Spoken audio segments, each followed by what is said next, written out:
Today, I'm going to tell you how to make the perfect detox cucumber lemon ginger juice. This is a juice that we can have during breakfast, and for this, I'm going to take 1 cup of cucumbers nicely chopped in a dice form. On top of this, I'm going to add some ginger pieces which are nicely chopped. I top this up with some mint leaves, nice and fresh and washed. I then add some salt to this for taste. I top it up with some pepper. I also add some lemon juice for some tangy taste. It is always refreshing to have some lemon. I add some water so that all these vegetables and fruits get submerged.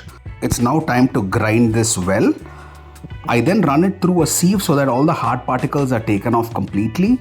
Post running it through the sieve, I will top it up with some honey. Honey is completely optional depending on how sweet you want the juice to be. Our 100% detox cucumber lemon ginger juice is now ready to be had. Don't forget to like and subscribe.